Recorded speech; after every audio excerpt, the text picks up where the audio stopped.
Hey everyone, welcome back. Euros 2016, very exciting Saturday matchup, the one that all the home nations are going to be watching. We're talking Wales versus Northern Ireland. Wales have been playing incredible football. Northern Ireland, you've inspired us all. But is it your time up? We'll find out. Tyrone, what are we thinking about this? Is the Northern Ireland dream over, or do you think Wales in trouble here? It's a tough one. This really is a tough one. I've got a massive soft spot for Wales, being the birthplace of my father. I've got a lot of family there. I'd love to see them do well. They played very well against Russia, but I just think they went out there against Russia knowing that Russia were the worst team in the tournament, and they played accordingly, and they beat them up. The same way England should have done a few Saturdays back, and there we are. But nonetheless, credit to Wales. That was great to come top of the group. None of us, I imagine, put money on that. I certainly didn't. I thought England would win that group at a canter. But congratulations to Wales. Northern Ireland, yeah, they won one game and lost 2 games 1-0, right, I think, in the group. Yeah. So they managed to get through third place on 3 points. Credit to them.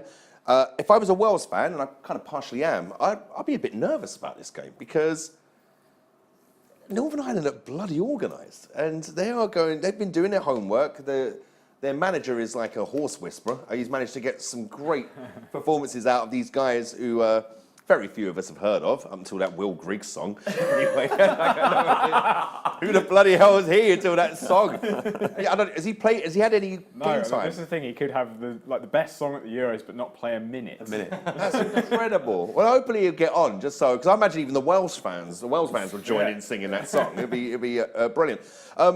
Wales will win this. I think this will be the penalty match. I think this will be 1-1. I think this is going to be really cagey and scary and spooky, and it will get to penalties, and the sheer expertise and experience of your Bales and Ramseys will carry them through a penalty victory. I hope I'm wrong. I would like to see Wales win in normal time and be fresh, because they're in a very, very good half of the draw, very favourable side.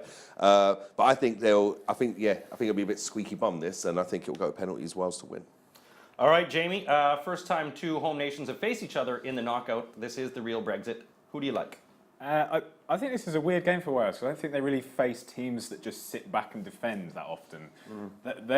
They're reasonably good at it. They did it against England and got battered for most of 2 halves.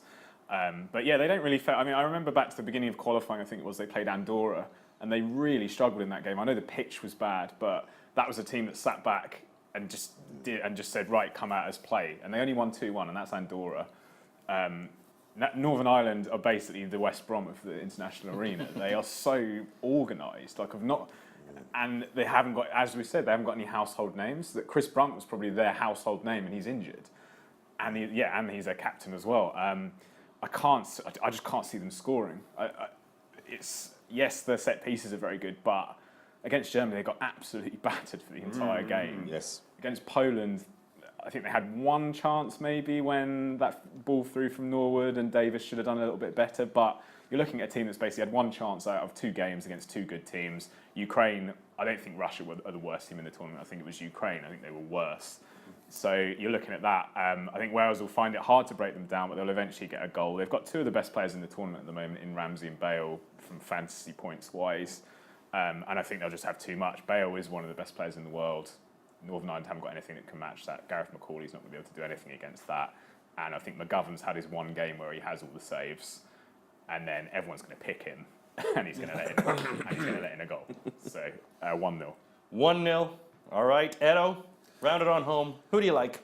Yeah, both of you guys have really summed it up perfectly. I would add Wales, I still like how some of their attacking footballers come along. So I thought they were basically a Bale-only side. And I think against Slovakia, we saw from Hal Robson-Kanu's goal how I was actually wrong. That was really finely worked. And against Russia as well, yes, they are pants. And congratulations, Vladimir. But yeah, 2 of those goals were really fine work from the Wales midfield. The ball in through the defence and off you go. And in fact, Taylor had 2 chances at goal effectively to score the second. So I'm impressed by that. And yeah, Northern Ireland, the problem is against Poland, we didn't see much of a performance. And against Germany, we saw much the same. So 2 teams that attacked Northern Ireland and squeezed them. And yeah, Northern Ireland had 1 counter. I remember we were watching it together, I believe, Wade. There really wasn't a heck of a lot in there. And even the Ukraine game, I think someone summed it up by saying these are really average sides, and Northern Ireland won 2-0. I was so happy for them, but I do see Wales squeezing through at some stage, and I would even say it was 2-0 Wales, because I think once the floodgates open, they'll score a second, and it will be game over. All right, and I am choosing a 2-0 Wales victory. I think they'll score early and score late. How do you get involved? You go to draftkings.co.uk, put together your own 8-man team. You get a $50,000 budget. You could win big during the Euros. Welcome to the big time.